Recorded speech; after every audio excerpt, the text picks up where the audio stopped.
Hey, what up? What up, everybody? How's it going? Welcome to the Foxing Around podcast.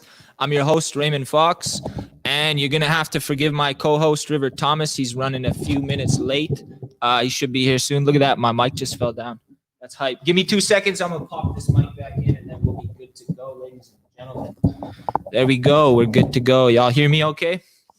Hey, so welcome to another episode. We got the man Drezus coming through in a short few minutes. We're really looking forward to that.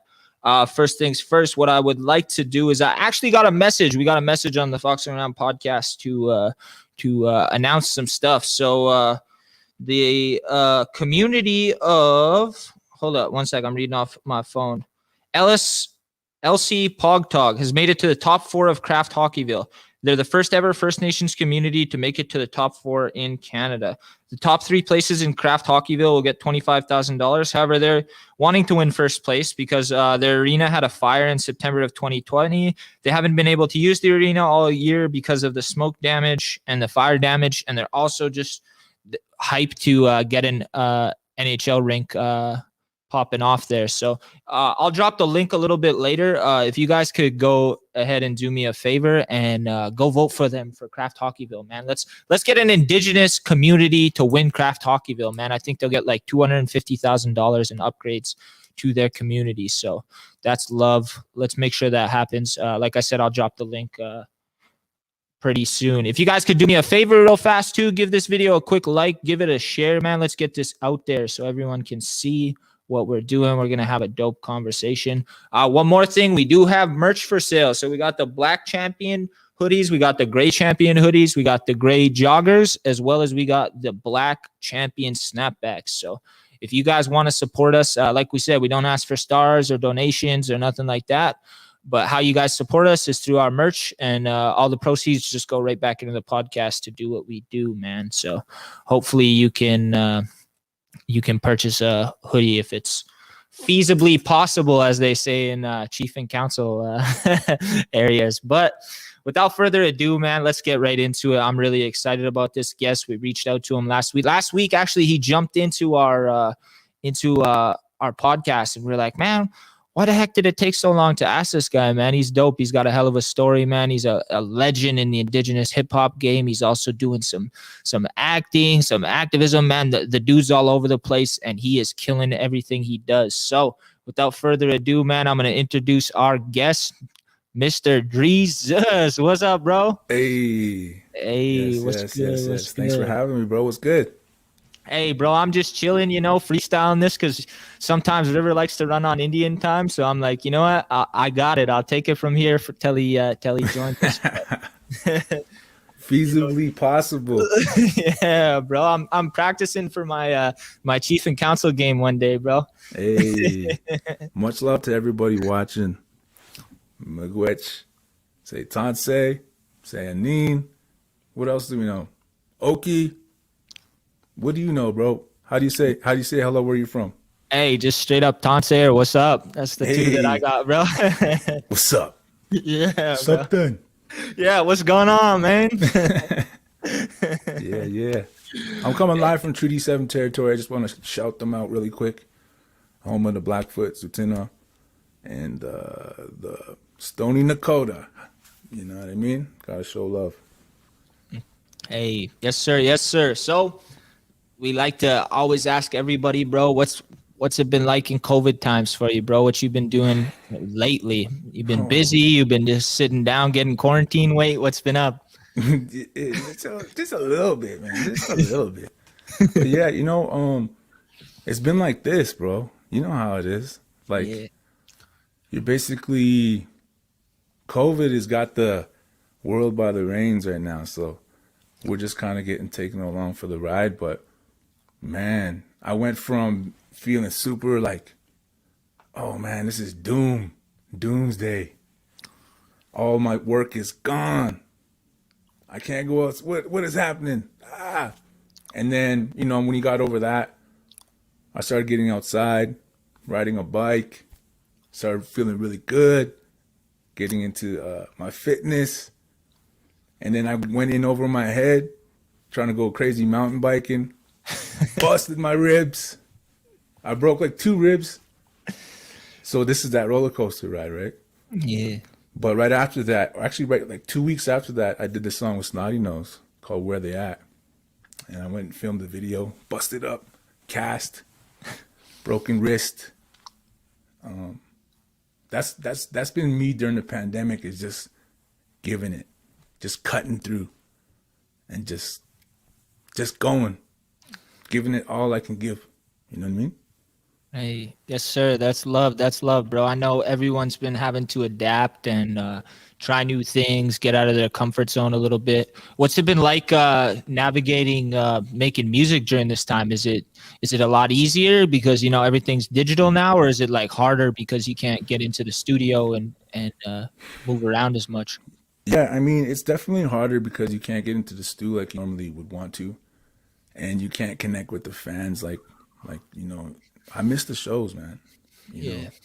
I miss being able to feel that energy, being able to toss that energy out into the crowd and it come right back.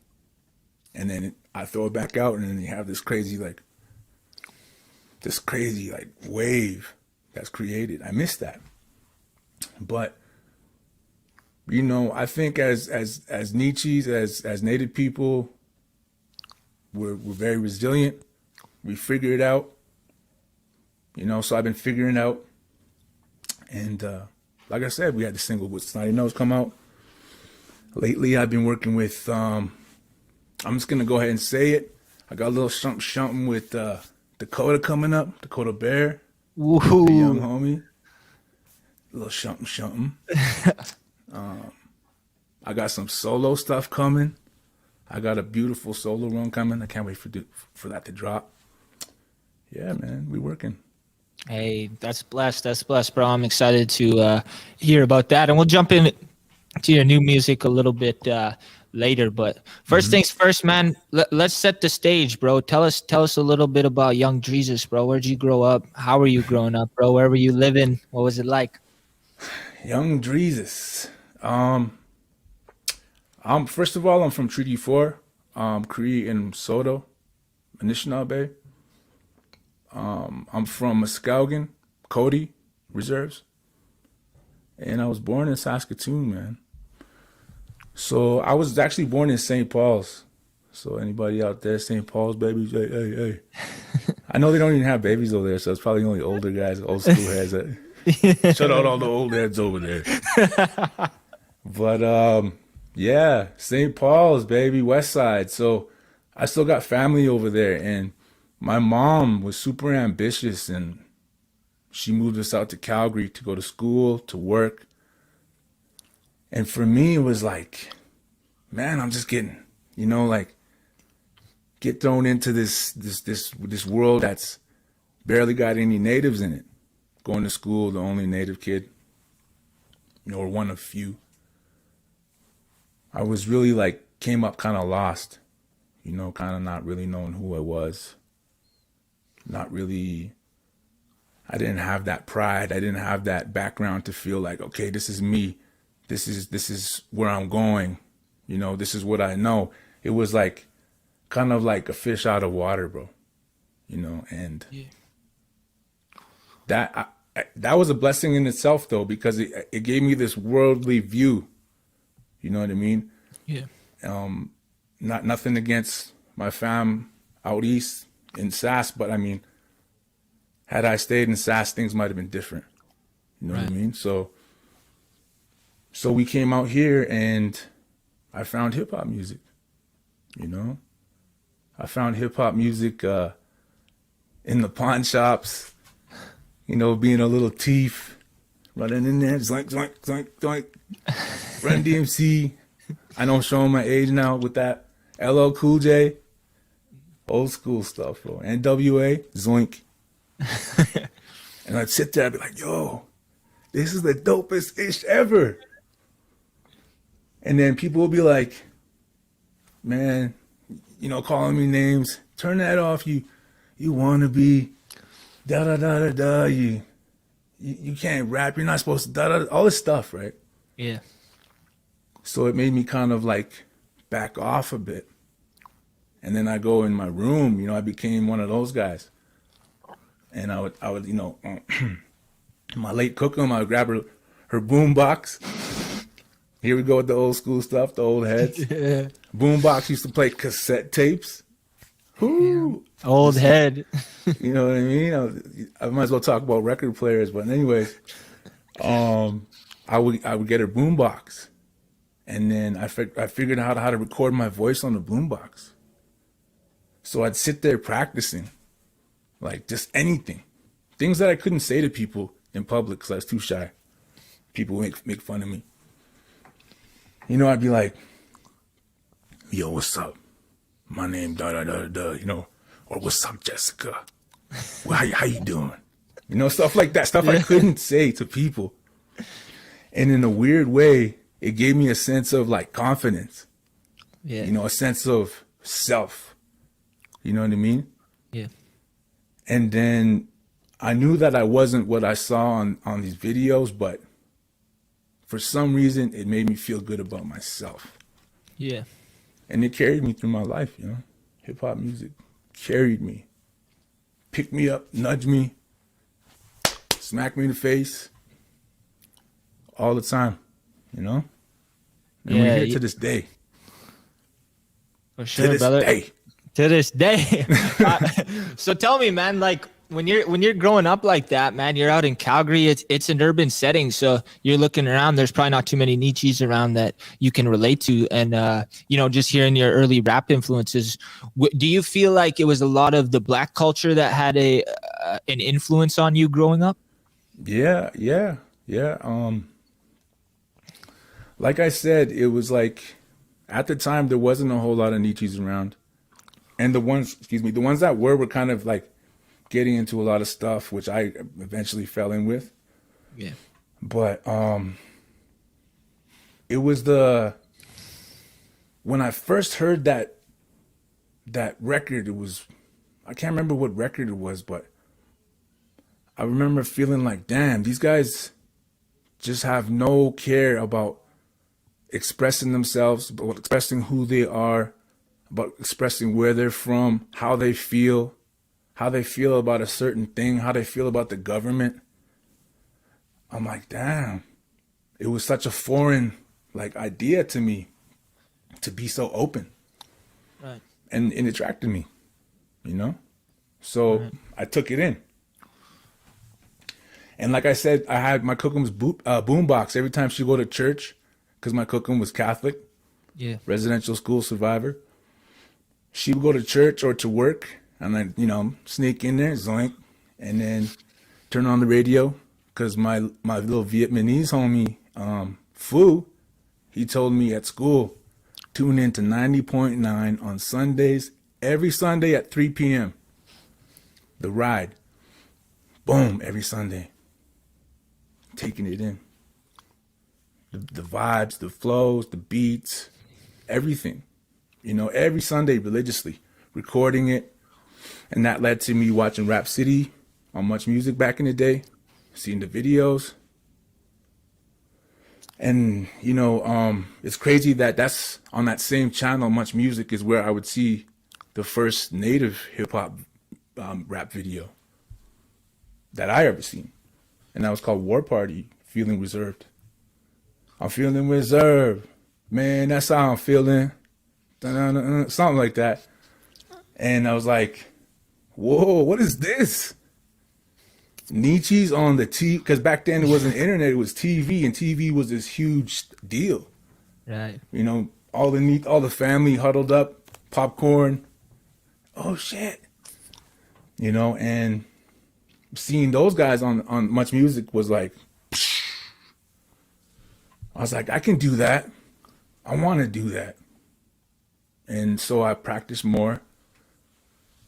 And that whole culture influenced me in so many ways. And I owe it back, so I always give back in certain ways that I can. And one of my biggest influences is the artist that spoke about community, the artist that spoke about F the police and the artists that were like super outspoken, but still held down their family. I was like, oh, that's strong. I need that. And hip hop influenced me to be the father I am today. You know, so it influenced me in so many positive ways that I feel like I'm a student. You know what I mean? Yeah. And I feel like hip hop isn't just for one color, you know, and that's the beauty of it, because I think hip hop has sparked so many dope conversations and so many dope careers and so many dope ideas and energies all over the world. Sure. And Nietzsche's are no different. Yeah, bro, for sure. So you start off, man, you're stealing records, jump into a boombox. Where did you get your first, like, you know, where did you first jump into it and be like, you know what, I think I could be a rapper, I want to be a rapper? What was the first moment where you were like, all right, this is it? Oh man. So on the street, you know, I used to be a wild kid, man. Anybody out there who knew me back then, we'd be doing all kinds of crazy ish out there on the street, you know, drinking 40s. I don't drink anymore, by the way, but like just wilding out in the street. And like, I used to spit. And the only way I had confidence at first was alcohol. I'm not going to lie, you know. And one day I was like, I don't know how old I was, but I was like, I'm going to show my friends this. Started spitting. They're like, yo, you sound like Biggie, man. You look like Biggie. Yo, you're Biggie. So everybody's calling me Biggie or Big or Biggs. And then, you know, I was always listening to Notorious Big too. So it was kind of like, I took it like, oh yeah, it's cool. But the very first time I touched the mic was when I was 17. And it was at a Jamaican bashment. Damn. Jamaican after hours party. I remember there's a barbecue, jerk chicken popping off, and the homie Alton was a DJ. And if anybody knows Jamaican after parties, they don't want to hear nothing but like dance hall, reggae, and like top rap hits. So I gathered up the nerve to get on the mic. I said, Alton, yo, let me get on the mic. And he's like, what? You sure? And then my heart started beating. Oh, I don't know. And he's like, here, boom, threw on a Biggie beat. Perfect. Boom, threw on a Biggie beat. I started rhyming. And I remember seeing the crowd. They were like, it was like, you know, when the record, you know, they're like, what? They all stopped and they're like looking at me like, what's going on here? This big native guy just picked up the mic and started rapping. They're like, what the F? You know, and then they kind of just stopped me. But I was flowing. I was like going in. And all of a sudden I started to see like, you know, starting to see a little bit of like, starting to move to it. I started feeling it. Boom. Just all of a sudden caught that wave. And that was when I was like, yo, I want to do this, man. You know what I mean? That was definitely the moment where I was like, okay, I can do this. If I can make a bashment like vibe out to my freestyle, I thought, yeah, okay, we can do this. Hey, yes sir, man. I would have loved to be in the crowd that night. It sounds crazy, man. So that's your first ever moment, man.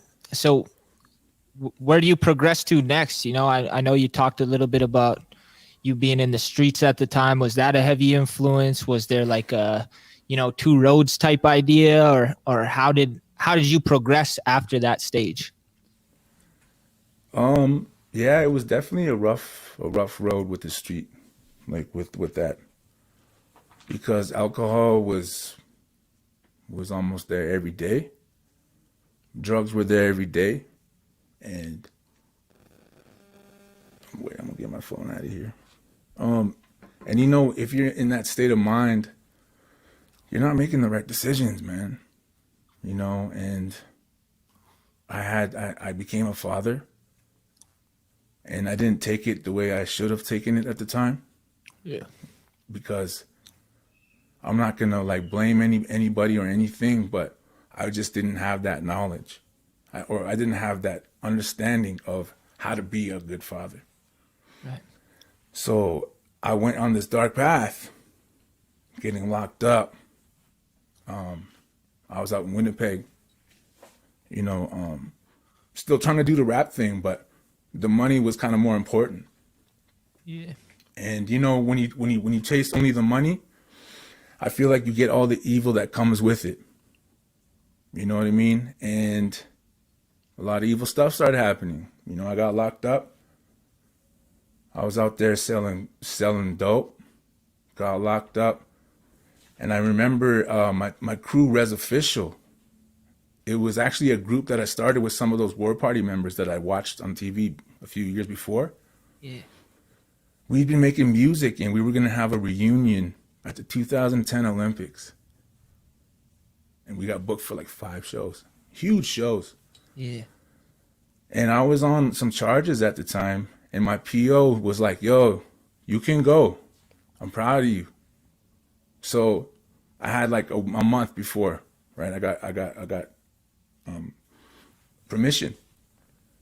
2 weeks before, breach, drunk, got into a fight, locked up. And I remember having to watch the Olympics on this tiny little TV screen in jail. And that hit me hard, man. It hit me hard because I did that to myself. I let alcohol do that to me. And I let my anger do that to me. And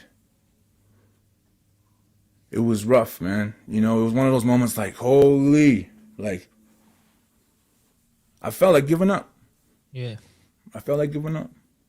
But what happened is I started reading to pass the time. Actually, I should say I started writing first, because that's all I really knew how to do was write. So I started writing out all my dreams, all my raps, all these like things that were going on. And what that led to was a thirst for more knowledge to write about, maybe, I don't know, but I started reading, you know? And in that crazy dark space that I landed myself in, little did I know at the time that was my rebirth, you know? Yes, sir. That's where I started to value life more, you know, and I ended up in this treatment center where I met this elder who changed my life, who taught me about myself in the Anishinaabe way. And those are teachings that I carry to this day. And, you know, that's something that, again, hip hop was like my buddy, man. It was my lifeboat, because all the ish I was going through, I didn't know how to tell other people about it. I didn't know how to tell my friends that I was going through this, where I felt like suicidal, or, you know what I mean? Yeah. Like it was taboo to talk about that kind of stuff. Right. So what I would do was write in my book raps. And I remember being, excuse me, 1 second. Yeah, that's good. I remember being in this kitchen at this place called BHF. I'm putting it all on blast. I don't even care. Hey, let's go. Because all the Winnipeg people will know BHF. And I want those people to hear this too. Sure. I was in BHF, and the elder would laugh at me. Man, I never got laughed at or like would take that kind of stuff, right? Mm-hmm. But from the elder, you got to take it. Yes, sir. You know what I mean? Yeah. So I'd walk down the halls of this rehab center that I couldn't leave because it was court ordered, right? Right. I'd walk down the halls with big gold chains, diamonds, double S piece, big diamond earrings, diamond rings, bracelet, fresh Jordans, fresh clothes, you know what I mean? And Head to But toe. at the time, I had like when I walked in, I had this big thing from getting into the scrap, right? Yeah. And he saw me and he started laughing at me, man. And I was like, what? I was feeling fresh, and I'm like, what do you mean? And he's like, Mr. Moneybags, what the F you doing walking around like in rehab like that? And I'm like, I really started checking myself, and that was the beginning, bro. Yeah. That was the beginning of my new journey, and he taught me the ways, man. He taught me how to be a scabe. They even taught me about growing a garden. I'm not going to say I know how to grow gardens still, but they taught me those things, and Yeah. it showed me this new way, new direction, right? And it took a long time to get out of that.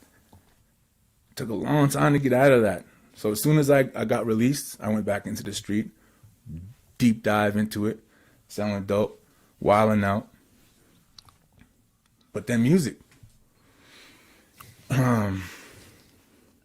I think I left Winnipeg in 2012 and I released a song called Red Winter that changed everything. You can lock us in jail and throw away the key. Take away my rights, but you ain't stopping me. 'Cause I've been quiet for too long. It's time to speak. You know what I mean? Yes, sir. Writing. Boom. And then I started seeing I Don't Know More movement pop off. Seeing my people march, be proud. I'm like, whoa, this is different. I like this. I'm going to go to the rally tomorrow with my son. So I was able to reclaim that role of being a father by coming back to the city and being like, hey, I'm here. I'm here for not only my son, I feel like I can be here for the people. But what I didn't realize is that I couldn't be there for nobody until I was there for myself. Yes, sir. So the work had to begin. You know what I mean? Yeah, bro. So what's those first steps look like when you get that self-realization that, the streets ain't it no more. I got this rap game that I can do something with. Was it sounded like it took a while and it took some opening up on your own part, some healing. So what are those steps like, and how do they get you to where you're at now, I guess, and just even from that dark place? Yeah, I mean, for me it was like the hard lessons. Some of us have to learn things the hard way. Yeah. That's the only angle I could speak from. Right. I just about lost my life, man. I was doing a lot of disrespectful things to a lot of people, and it caught up to me in a disrespectful way. It came right back to me, and I got put in the hospital, and I got some eye damage going on, and I remember getting out of the hospital. No, actually, I ran out of the hospital. That's how crazy I was. I remember coming to, seeing the police coming at the lobby or something. I ripped off whatever was on me and took off. And I came to the next day in my house, bloody, in bed, just bloody. And my cousin was sitting next to me, kind of like watching over me. And I woke up quick, my phone was ringing. And it was my son, man. My son at this time was I think he was 10 years old like 10 years old already, because I was young. Yeah. When he was born, and he called me up, and he never did that before. And he's like, Dad, when are you coming home?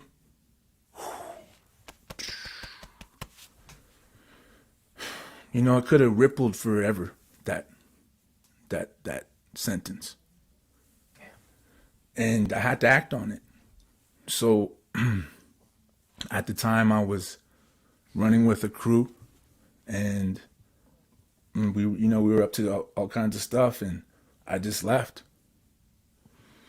I know I let them down in a certain way, but I had to make that sacrifice in order to be there for my son, and be there for my family, and be there for myself, really. I knew I had to make that sacrifice and withstand all the the flack or the hate that might have came with it, you know.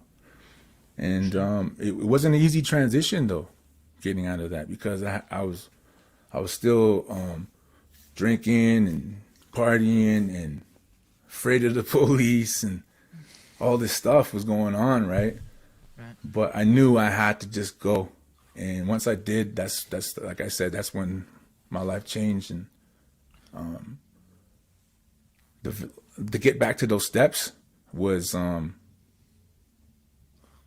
getting up and saying, this is effed up, bro. Looking in the mirror and being like, this ain't it. You know? Right. This is not it. And so many people have a hard time getting to that place, because we like to lie to ourselves and we like to tell ourselves that everything's going to be okay. But some of us might do that all the way to the end. And for me, I had to be like, hey, you know what? I haven't been a good dad. I need to be a better father. I've been drinking and drugging like crazy. I'm worried about the police coming to my mom's place, coming to my family's place. All these things were going on, and I'm like, okay, enough. Music. That was my next step. Writing. The next step. Recording. The next step, putting it onto iTunes. The next step, making a video. And then Red Winter came out, went viral. Then I wrote this song called Warpath. That went viral, even viraler. You know what I mean? Yeah. Went viraler, boy. But, it opened so many eyes, you know, and that's when Taboo hollered at me, bro. Shit. Damn. That was when I got home. I was in Standing Rock. And I got home from Standing Rock. I was there for a couple of weeks. And Taboo messaged me, man. I was like, oh. And he's like, you want to do a song? I'm like, you know I want to do a song, bro. Damn, bro. Man, talk us through that, bro. Right from the DM right to the time that you guys win the award, bro. Because I know that's got to be a story, man. Yeah, I know. And I tell it quite a bit. So, I mean, but the thing is I'm so that I have this feeling like if you experience dope things and you learn dope things, you got to share those. Yes, sir. The Nietzsche coming up next to you and beside you, behind you, in front. You know what I mean? So with that, he sent me a DM. I freaked out, of course. You know, like I'm not no robot, and I have feelings, and I get excited, and I'm like a giddy little kid inside.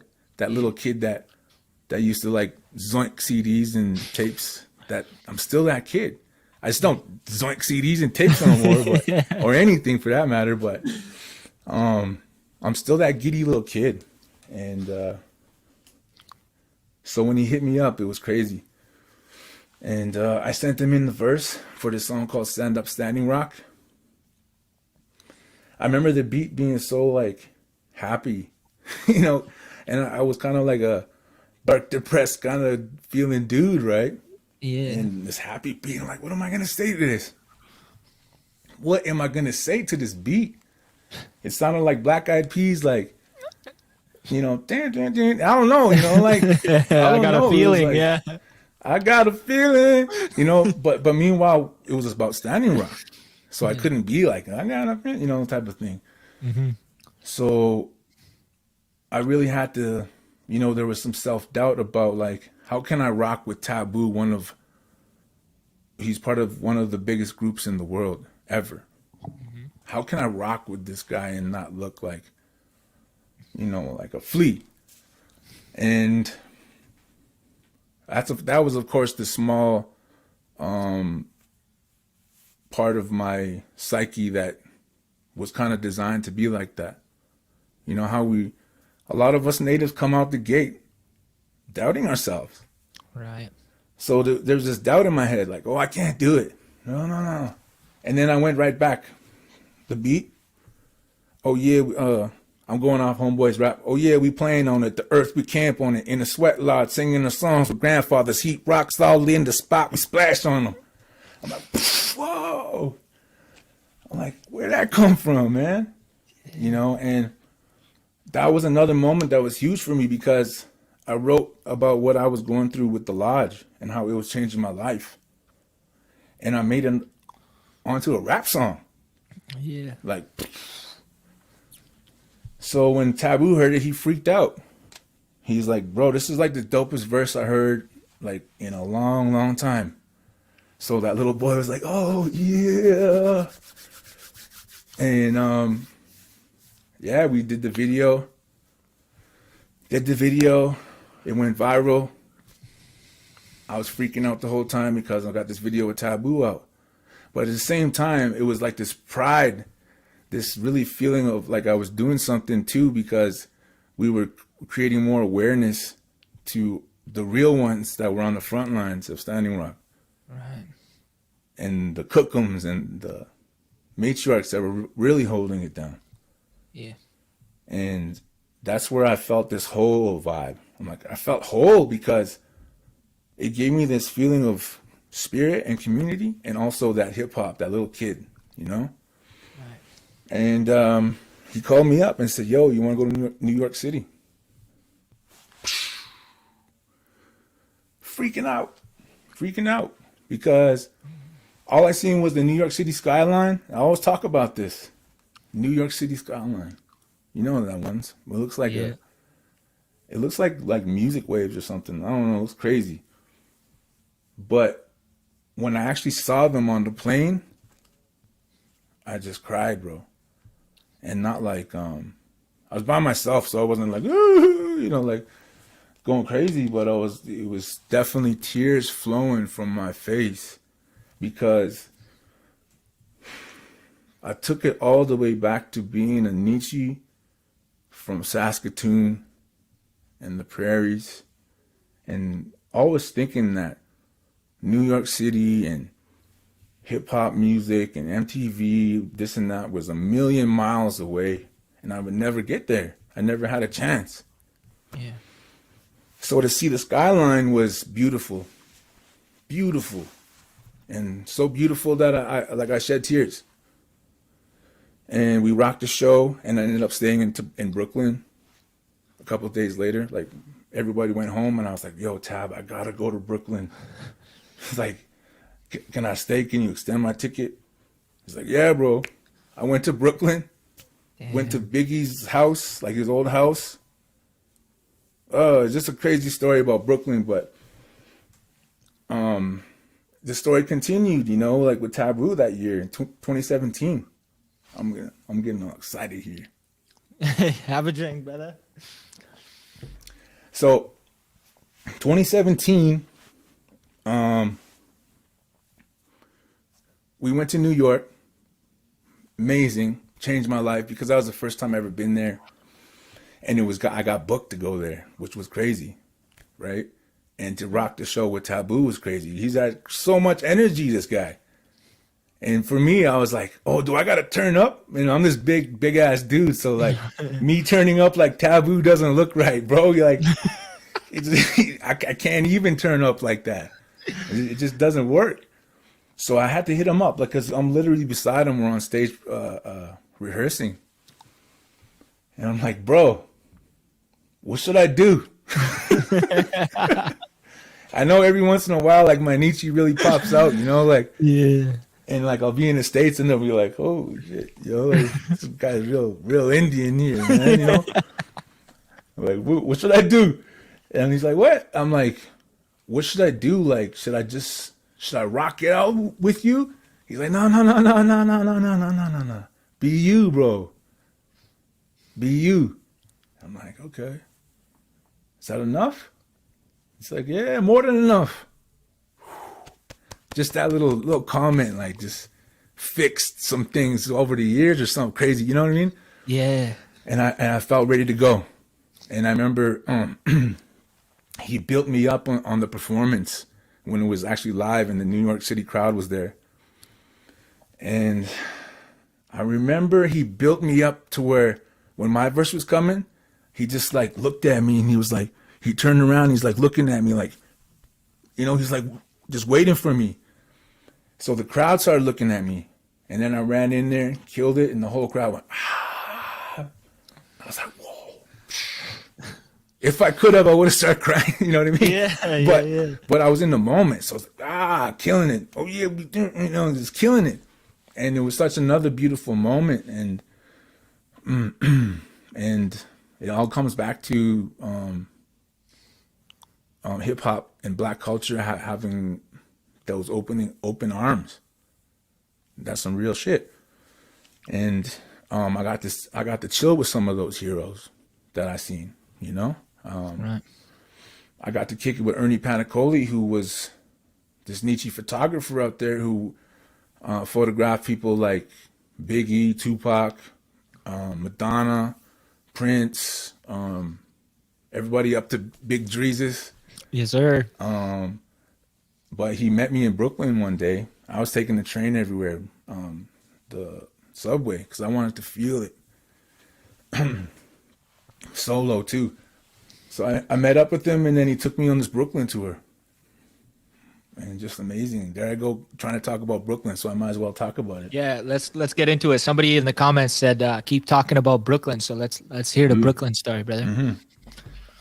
So I went across the water because I was staying in Manhattan for the show, and I went across the water to Brooklyn, and that's where I was staying solo. And I just wanted to I went and got a Diddy cheesecake at Junior's. Ooh. I went in an old heads.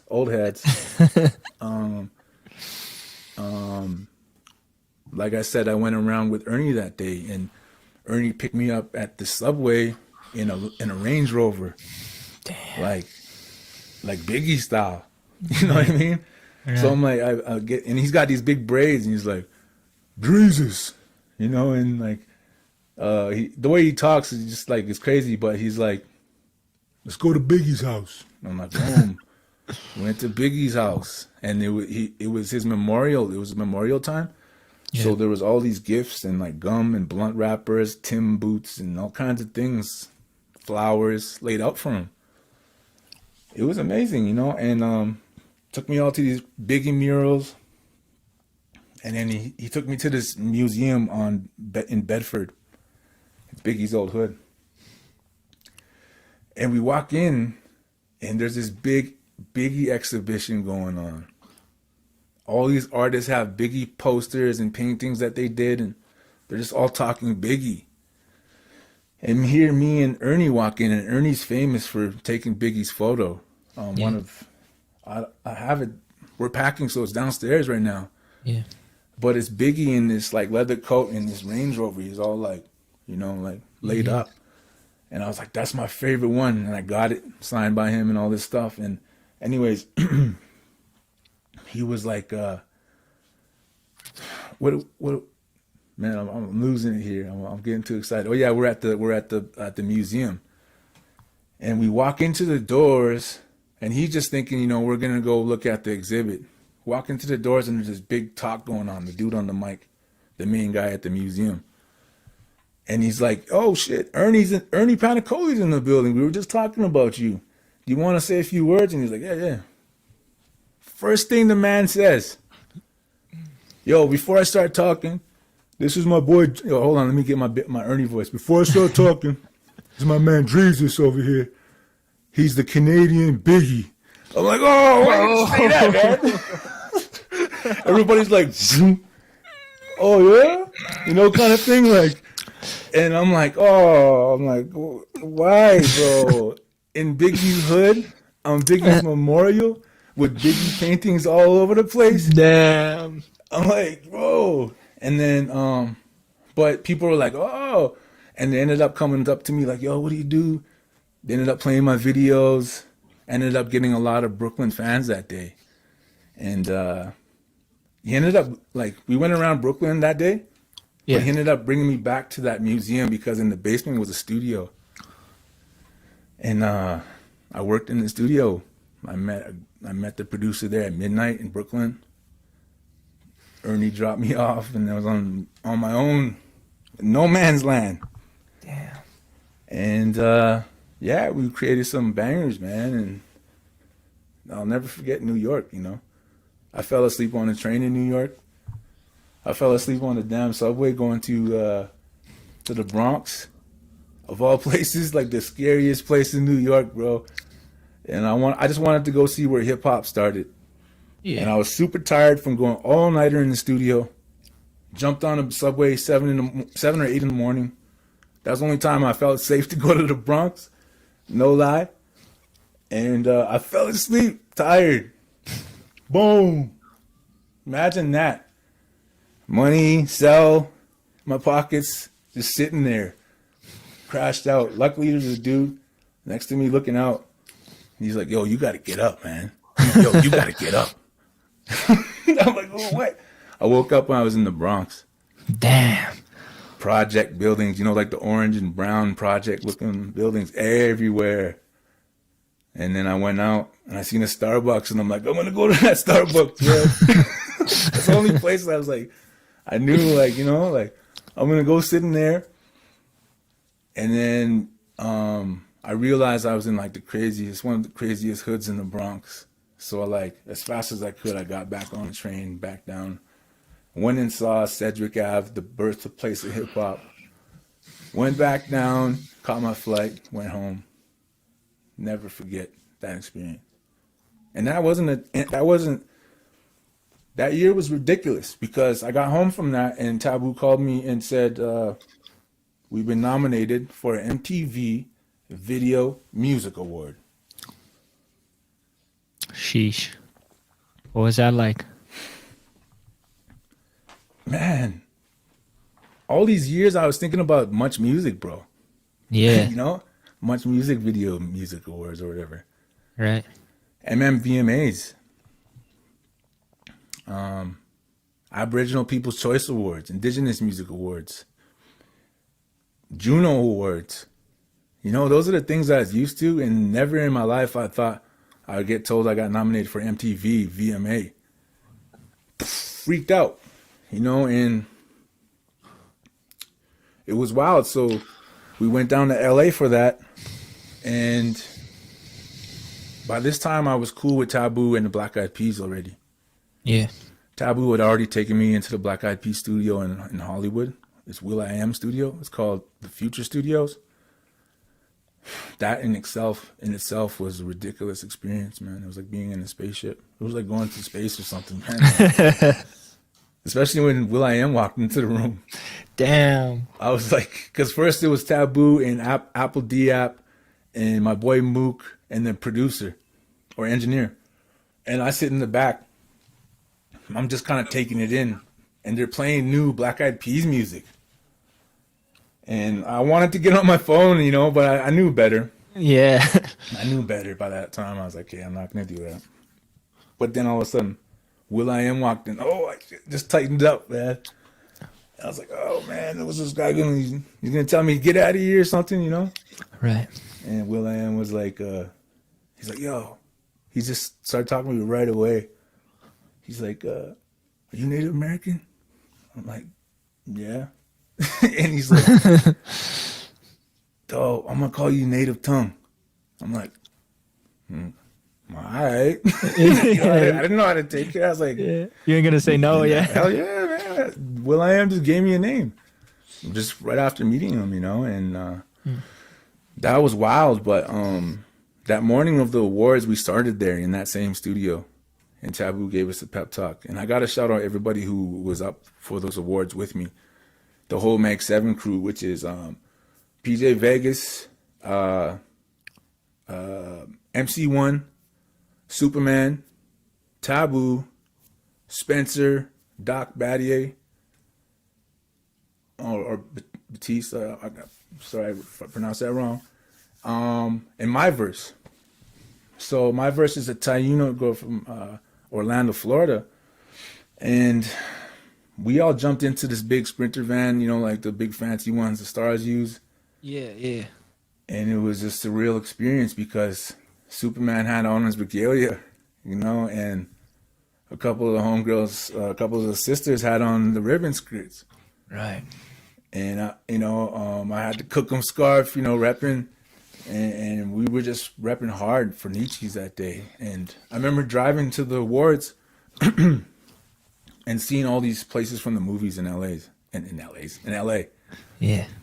All these movie, you know, from childhood. I'm like, damn, I'm here. I'm here, mother. You know, I'm here. And we drove all the way from Hollywood to Inglewood. And I was sitting shotgun and I had the aux. And I remember just looking back and being like, wow, as if like Taboo's sitting behind me and we're headed to the MTV Awards. We get there, it's at the Forum where Wayne Gretzky used to play, is how I know it, right? Yeah. We're at the Forum. And we're getting around the back. VIP styles. Holy shit, boy. The first one I seen was DJ Khaled. Fangirling it out. You know? No, I was kidding. And then I seen this little baby boy, Assad, and I was like, ah. Just wanted to pick him up, but then I would, that wouldn't have been cool. Boom, we go inside. We're in line, like seeing stars pull up behind us. I'm like, oh, we're not like the last ones or nothing like that, right? Yeah. And the one in front of us, Kendrick Lamar. Damn. Kendrick Lamar was right in front of us. And I just about freaked out. I was like, yo, K-Dot! K-Dot! You know?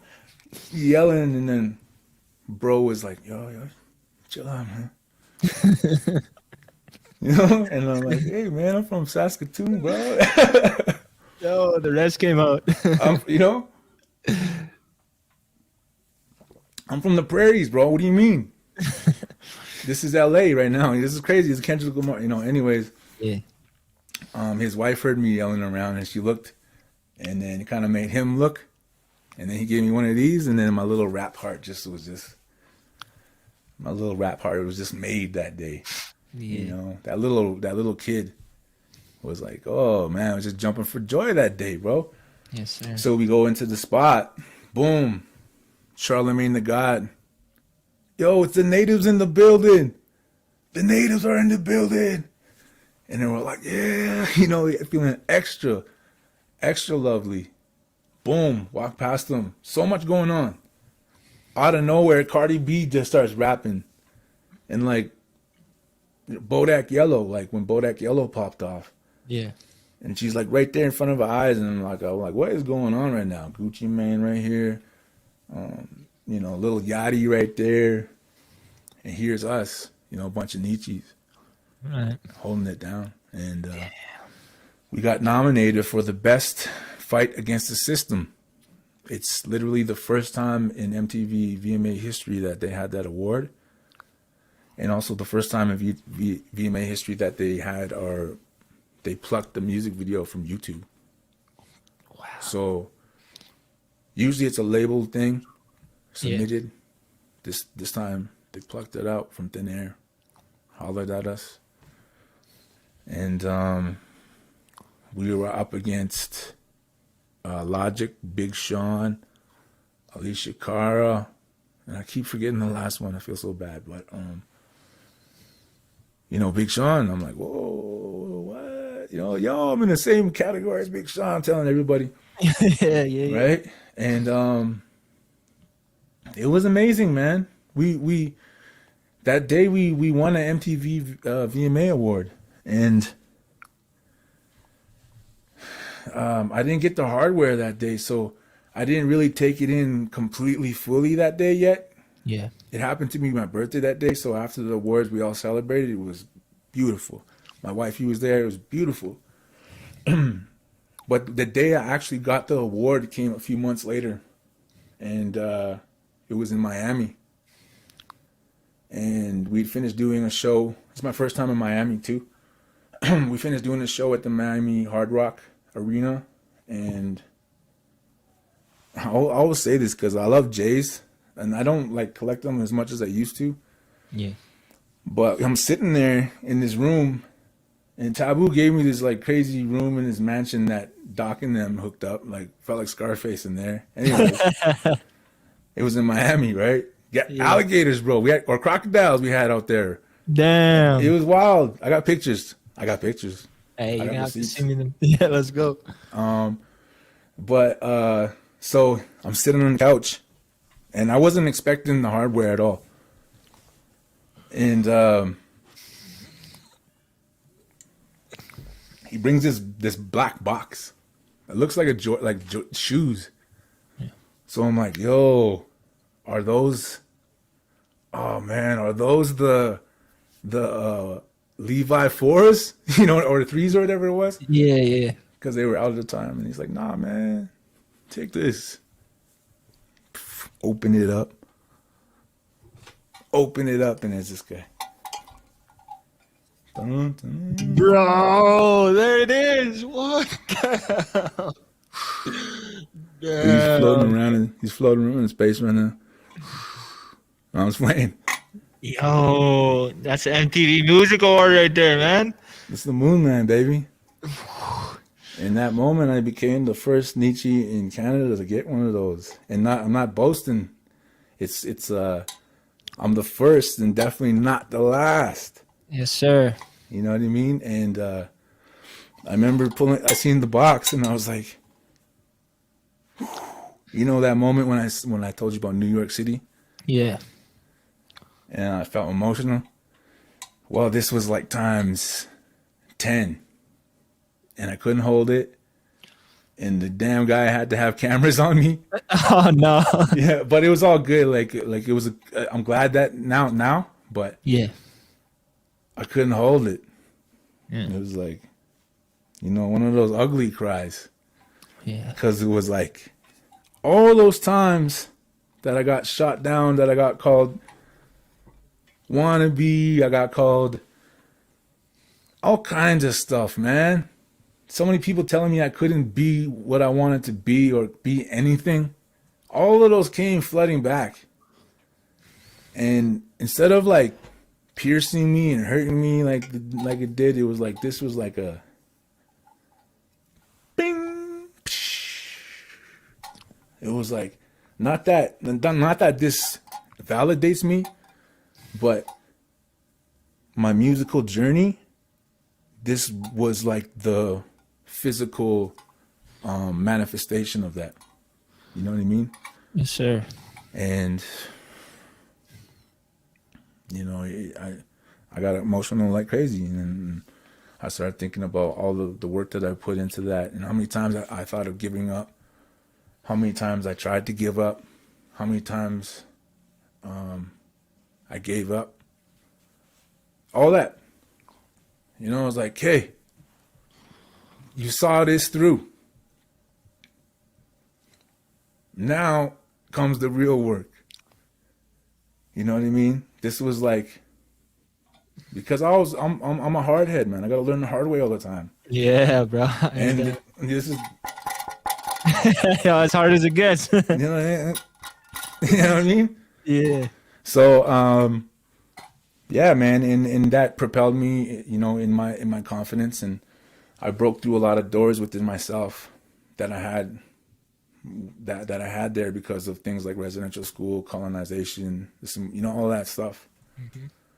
And music helped me just go break through it in spectacular fashion with crazy company, and my wifey with my son on the way. And yeah, it's giving me that energy to do even more now. I always think, damn, I'm an old head. How am I gonna come out, keep coming out? And then I stopped thinking about like the competition aspect of it, where there's this ageism, and I started thinking about longevity and the marathon, and what Nipsey used to instill into the listeners was the marathon continues. It's not a quick sprint, it's a marathon. And I want to be making music until I die, bro. I want to be an old man like Quincy Jones or something. You know what I mean? That's what I'm talking about. Yes, sir. Damn, man. Even brought out the award for us, man. That's blessed, brother. Thank you so much for doing that, man. Wow. That's a hell of an evolution, man, coming from where you came from to get to those places and validate yourself, validate everything that you've worked for, man. That's 100. I want to ask a little bit, because we did kind of touch on it real quick. Let's drop it take it a little left field, man, because I want to talk a little bit first about, that Brooklyn story and Biggie and the impact that he had on you. Because I feel like there's still a stigma out there in the indigenous communities as it pertains to the Black community, and for somebody that's been influenced in the way that you have, and to know that culture and grow up in that culture and, thrive like in that culture, how do we break down those stigmas? How do we start to have conversations so that we're not looking at the Black community like they're our enemies no more? You know what I'm saying? Yeah. That's always like a tough kind of a sensitive subject for a lot of us. And I think that's the reason why it's not talked. Well, yeah, that's exactly why it's not talked about, because it's kind of kept behind a little bit. Yeah. But this is how I look at it. I'm not in the game of like tearing people down anymore or like judging people. Yeah. So all I can really say is this. Once you learn, and on this journey right now, I'm not perfect. I haven't learned it all the way. But once you learn the true idea of self-respect at its core, true self-respect, you'll have it. Respect for everything comes naturally. You know what I mean? Yeah. And you don't let the chitter chatter break that calm or that sense of self, because you know who you are, you know where you came from, and so it's like for some people it's a quick journey to that. They might just have to like go back to a place and visit a certain place or see a certain family member. So for some people, they never make it there and unfortunately die with that way of thinking. You know what I mean? And Yeah. like I said, I'm not trying to knock nobody, but like if you come from a place of respect for yourself, then you always find the human nature in everybody else. And when you connect on that level, then you see things differently. You don't see the chitter chatter or hear the news. The news is the worst, bro. Yeah. They demonize the shit out of indigenous and Black people. You know what I mean? Yeah. So like, just look at it. Like the media does the same thing to our people as it does to their people. Mm-hmm. And we have we both have a common enemy. Yeah. And imagine if we saw each other as humans first, and as because when we see each other on that level, we become family quicker, or we appreciate that quality more, and bonds become to form strong, and Yeah. man, it's a really deep question, really deep conversation, but self-respect, man. Yeah. It goes to so much, because if you really truly have self-respect for yourself, you will not do the things that will put you in a bad position, or put you in a bad energy, or put you in a bad predicament, or put you in a bad place, or put you in a bad mood. Well, I don't know. I can't say about mood. Moods we can't help that, but there's so many things that get eliminated from your psyche. Yes. That are attached to hate, attached to fear. Because I feel like hate is attached to fear so much. Yeah. We don't know about a certain group of people, so it automatically makes us fear them for some reason. And instead of showing that we fear them and being like, hey, man, I don't really understand these people, but maybe if I reached out, I might. Instead of that, we're just like, nope. I'm not weak. What do you mean? Nah, everything's good with me. What's wrong with you? Yeah. Yeah. So it's like it's such a deep subject, and yeah. I think that when it comes to our youth, when it comes to that conversation, the biggest selling music in the world is hip hop music. And hip hop music was started in the black community, Hmm. and our kids listen to hip hop music day in and day out. And instead of feeling like, oh my God, they're lost, let them be lost.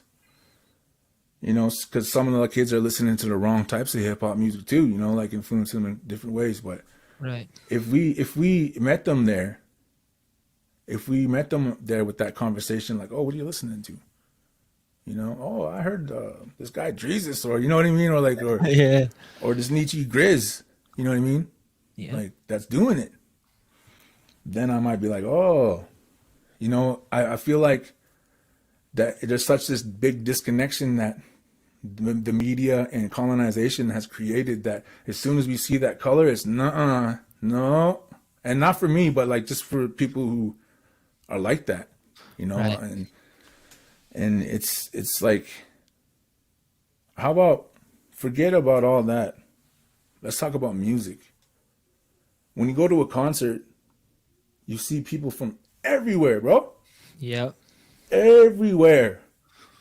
And when you go to a Snotty Nose Rez Kids concert, you see a whole bunch of white people in there and like all types of people, bro.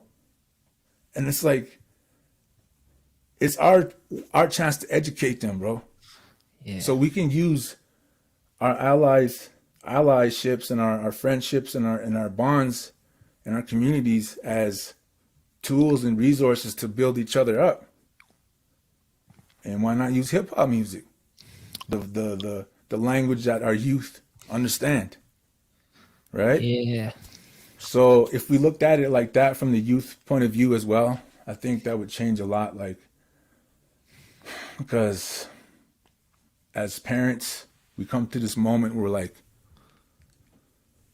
we can't control our kids, man. We can't like tell them what to do, what to listen to. They're gonna do what they want. But you can become part of that conversation. Yes. So, and I think that it goes for a lot of different problems in the world, is having that conversation and just seeing each other as a human first. Yes, sir. Some wise words from Drezus there, man. Preaching, bro. You know what? I think it's about time that we open it up a little bit. Let's open it up to a few fan questions, man. I'll throw it up. You know what? I got a first fan question for you because I've been a fan, bro. I know you've been in Calgary. I know that's your spot, but you did come up in Saskatoon too, bro. What's the, because you know, I think of guys like Big Sav, Blazing Natives, you know, the Lazy Four, man, like Brooklyn, Tommy Da, all those guys, bro. Yeah. Were those some early influences? You know, like what's your feeling on that old school, you know, after 12 it's on type joints, man? You know what Yeah. I'm talking about, bro? Like, Yeah, bro. Like with, man, that whole all those guys, they're fine, yeah, bro. yeah, Like, so like in my come up in hip hop, I was also running in the streets a lot, yeah, and I was traveling, like doing my thing in different places: Calgary, yeah, Regina, Saskatoon, Edmonton, Winnipeg, a lot. And in those places, I got to know people like Big Sav is like actually like a distant relative of mine, man. Free Big Sav, by the way. yeah. Tommy Money Daw, I Mike. met when Money Mike, late Money Mike, Yeah. R.I.P. Money Mike. I R.I.P. knew him from my Winnipeg days. Tommy Daw, I met when we were very young, like teenagers, effing around in Regina. Yeah. Rest in peace to Tommy.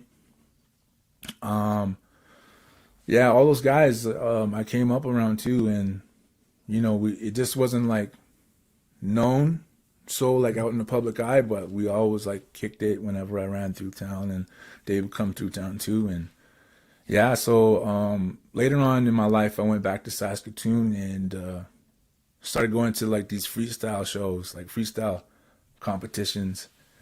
They used to have this, what was the club called? Riley's. Oh, okay. Yeah, that's old head stuff too. Yeah, old heads. Exactly, man. Riley's. And they used to have these battles. And I couldn't battle worth shit, man. I ain't gonna lie, man. I couldn't battle worth nothing. But I would still go front, you know, and spit like 16s on the stage or something. And I remember one time I was just getting served up by this kid, man, serving me up. And I knew I lost. But for some reason, the judges are like, oh, Dro won.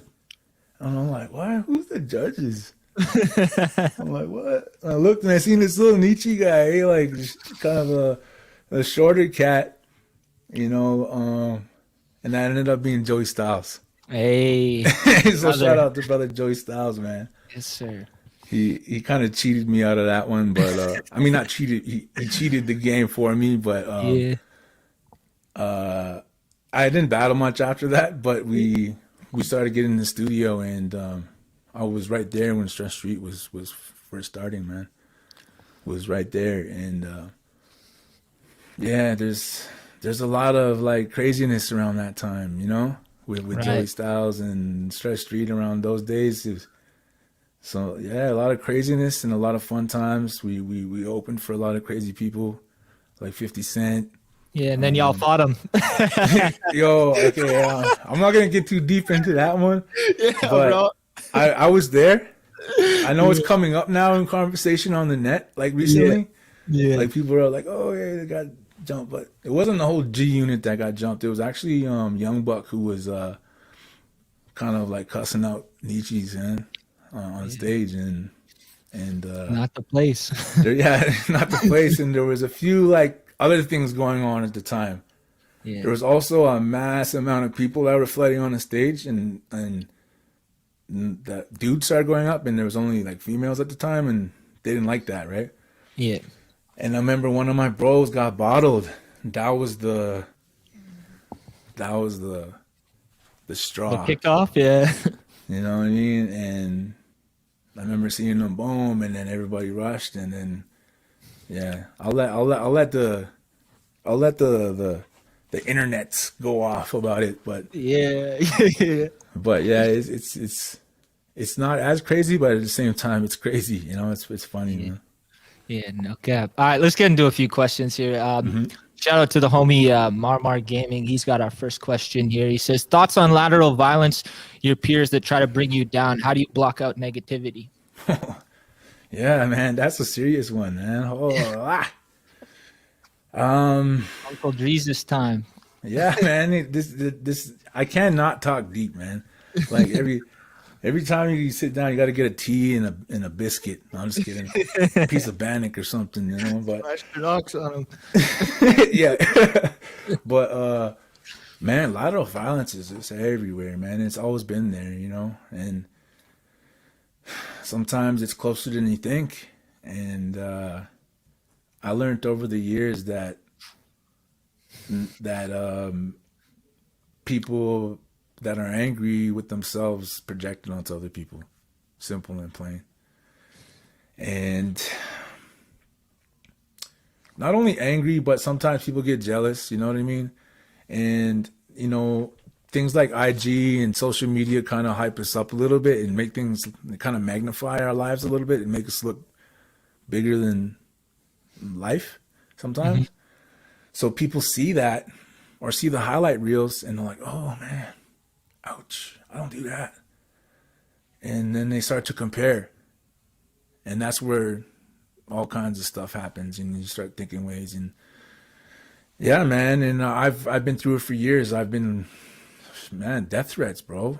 You know, some of my lives I go on, you know, like they'll figure out to make a new fake account and start, you know, like going off. And the main thing I got to do is block. You know, like literally press block first. That's a good way to block out people because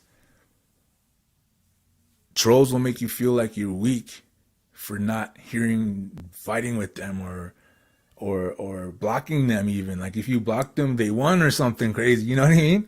That's not it. It's your space.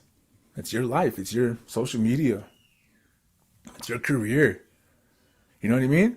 So it's Yes, like sir.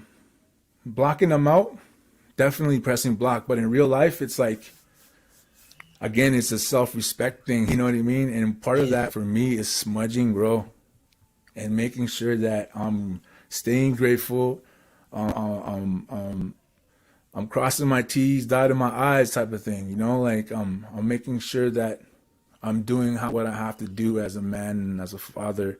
And as I say this, I hear my kids just in the background right now. Yeah. But it's it's something about like you just got to believe in yourself, bro. You just got to believe in what you do and yourself enough to not let anybody knock you off your path. And Boom. because no one else can knock you off your path but you know, when it comes down to it. Damn. That's some hella life lessons right there. All right, we got another question, man. This boots us into the kids, man. How has fatherhood changed your perspective on your past, and how has it changed you now? How's my father change your perspective on it? Of course, there's this like feeling like I wasted a lot of time, man. You know, Right. that's the first thing. Like, oh man, you waste. But when I look at it from an even higher vantage point, with a more clearer head, it's like, okay, if I didn't go through those things, then I might not even be here today at all for my kids. You know what I mean? If I didn't go through those things and learn from them, I might not be here. You know what I mean? And I don't know if that even makes sense, but how should I put this? It's like, I know I had to go through that. Right. And I'm just glad to be here, I should say. And I'm glad to have that second chance or another chance to be that father and another chance to be a better man. You know what I mean? Yes, sir. Here we go. This is a dope question too. I know hip hop really spoke to you. I'm curious what other music would have influenced you. What were adults or elders around you listening to? So I had this weird relationship with country music because my pops was a country music player. Mine And, too. yeah, and like my mom, like I'd always jam out with my mom, but like I'm gonna be all the way real here. When my pops kind of was out of the picture, Yeah. I didn't want to hear country music too much anymore. And every time I did, it kind of brought me back to that feeling. Yeah. So it was like country music wasn't really it for me. But my late uncle Bobby Jones was listening to stuff like Nirvana, a lot of like grunge and like alternative rock, you know, down to like classic rock and like the old Nietzsche jams, CCR and stuff like that. Like those are always around me. But I think the biggest like influences outside of rap were definitely like the Nirvana type of vibes, like the moody, the moody stuff. Yeah.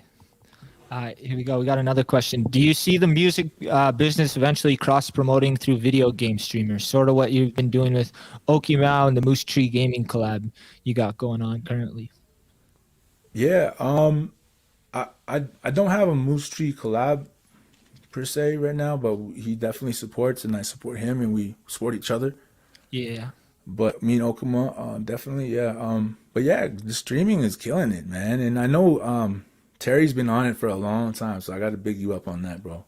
He was like bugging me, like I think a couple of years ago. Yo, can I get some music for my stream? I'm like, stream? What do you mean?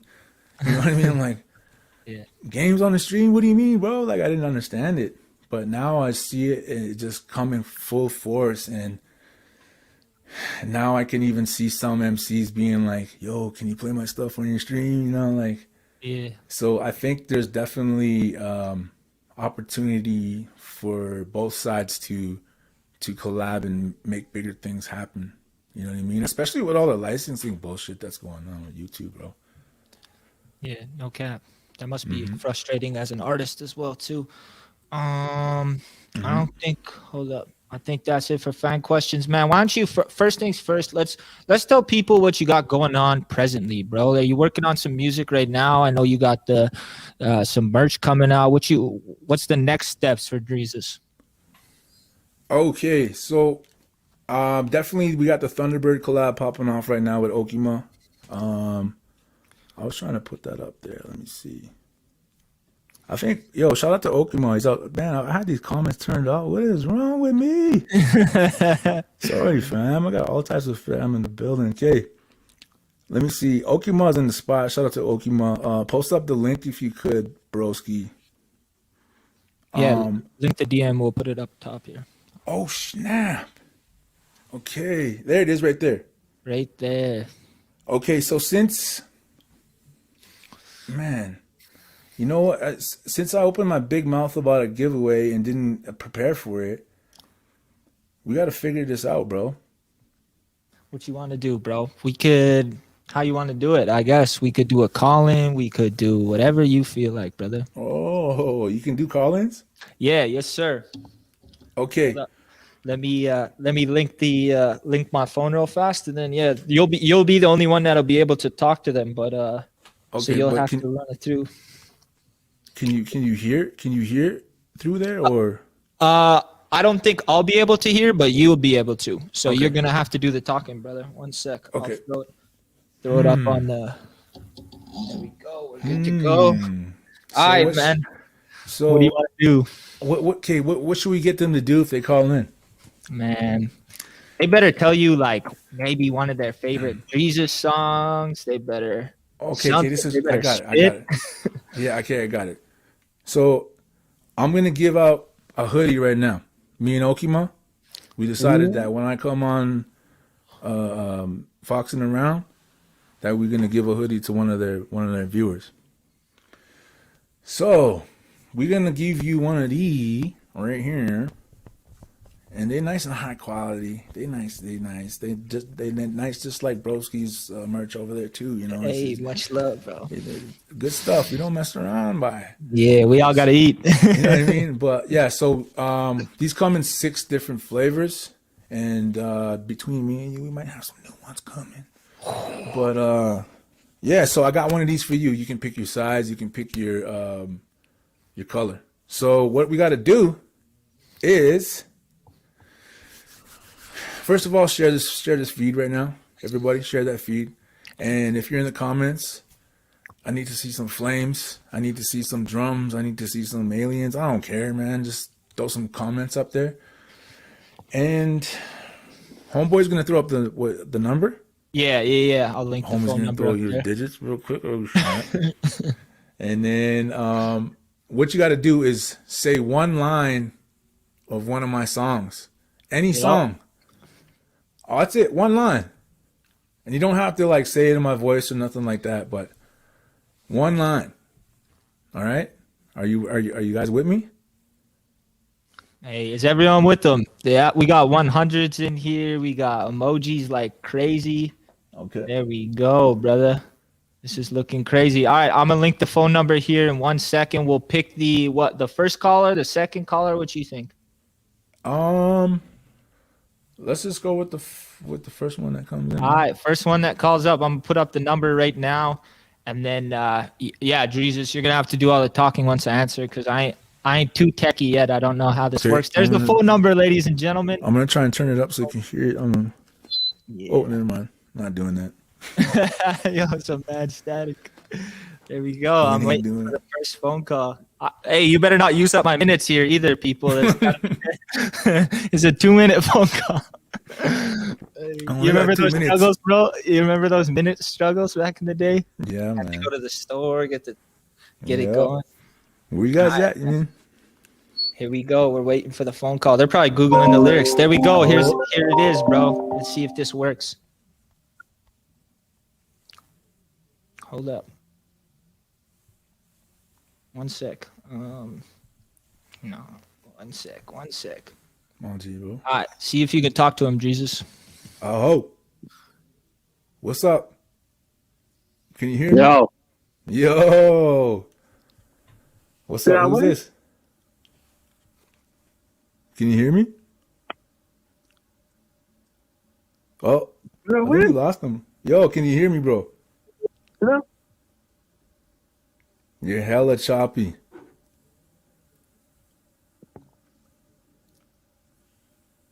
Oh, what? brother. Or we gonna have to take another call. Yeah, take another call, bro. Sorry about that. Whoever just tried to call, man. Yo, he's still on there. In better Wi-Fi than that, man. Hey, next caller. Let's see. Let's see. You if it need some works. minutes, bro. You need some minutes. Yeah, bro. That's on my res Wi-Fi. Nah, keep calling everybody. I'm waiting on the call here right now. Let's see who we got. There we go. All right. Let's check it out.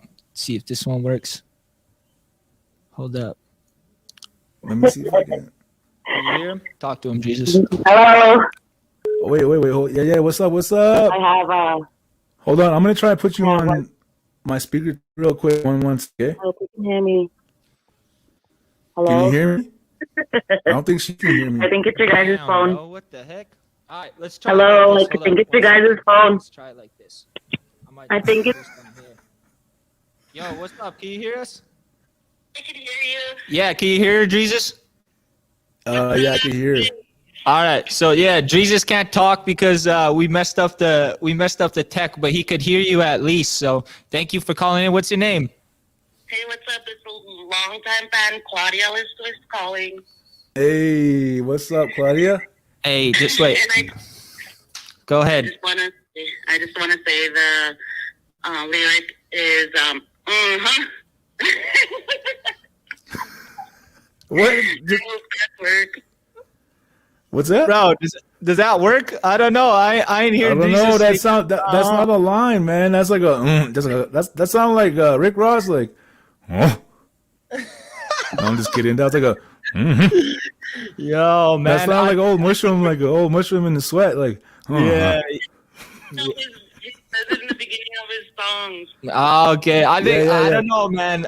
I don't know, Jesus, What are we man. doing? Up or down, bro? I think we gotta go down on that one, I brother. love you, Claudia, but I can't, Yeah. you can't, man. Yeah, he said all love, but we can't roll with that one. So thank you for calling in. But all right, much love. Peace. I'm sorry, All right, Claudia. Damn. hey, the hoodie's still good to go, man. Yo, we still got a hoodie. yeah, We still got a bro. hoodie. Damn, man. Hey, there was some Oh, what people the calling. hell? That was Okima on the phone? Damn, you got some res Wi-Fi, bro. Here we go. There we go. Let's see this. I'll put this on speaker. I'll take the headphones out so they can hear you too. What's up? How's it going? Who is this? It's Elaine Kicknoxley. Hey, Elaine. What's good? How are you? I'm great. How are you? I'm doing well. I'm chilling with Drezus right now, man. It can't get much better than this. Tell him Thielen says hi. Hey, Thielen says hi, brother. Hey. Yeah, Thielen's killing it on TikTok and IG and all that. Yeah. Hey, that's love. That's love. All right, so you got some lyrics for us to be able to win yourself a Okie Mouse / Drezus collab. What you got for us? Watch me turn the tables till we're eating like some kings in beautiful headdresses. The culture is so impressive. So impressive. I'm just hoping I absorb it when he's passing me the message. Cause baby, it's depressed and living in this mess we call a home. We should take it back to chokers resting on the collarbone. Oh. Hey, man, that's the win right there. She said that's her favorite song. That's beautiful. Thank you so much, Elaine. This is crazy enough because I'm just gonna send you a hoodie with Thielen's, if that's okay. I don't know if you hear that, but I'm gonna go ahead and throw you in there. But make sure and message me your size and your color. But that was awesome. Thank you so much, everybody. Throw some flames up. Show some love to Elaine. That was dope. Hey, Got my there it energy is. all on 10 right now. All right, thank you, Elaine. Much love. Peace out. Thank you very much. Hey, she had it Wish- on lock, brother. Yeah, that was dope. Oh yeah, there we go. Elaine, Yes. winner tonight. I was hyped, brother. Damn. Yo, I got to give it up to Claudia though for that. Oh dang. That's love. Yeah, that's love, man. That was dope, man. Yeah. I appreciate you, man. I appreciate everybody for tuning in out there. It's been blessed. We Yeah. definitely got some new music on the way, and I really mean it. I know I've been like saying that, but I really mean it. Shout out to my boy Stomp who's in the comments. Sunsetting Kid. Shout out to Kyla. My kids are screaming around in the background. I love you, babies. Shout out to my mama. Shout out to you guys at Foxing Around. Appreciate you, man.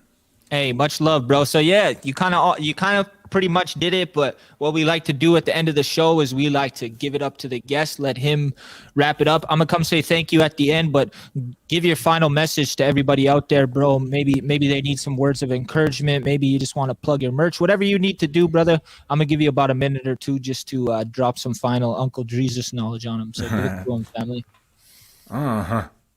This is Uncle Drezus here. Since it's a little, no, I'm just kidding. Yo, straight up and down, I appreciate you guys for supporting me. I know I got some supporters there for a long time, man, like Claudia.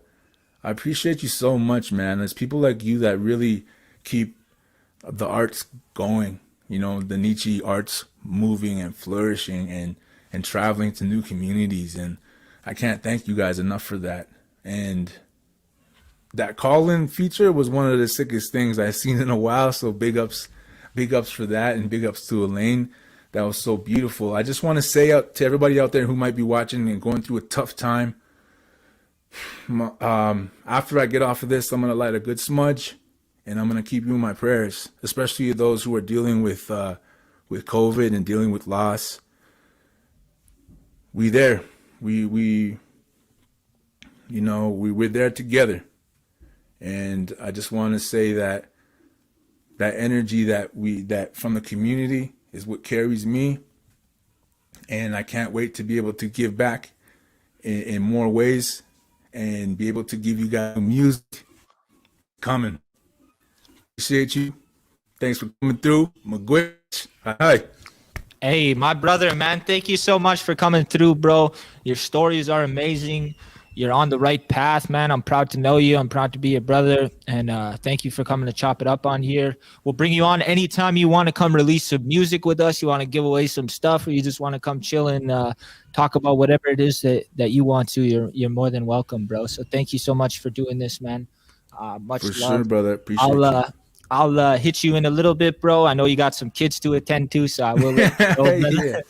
All right, bro. Well, thank you again. Much love. Take care. Hi. Hey, man, that was a show.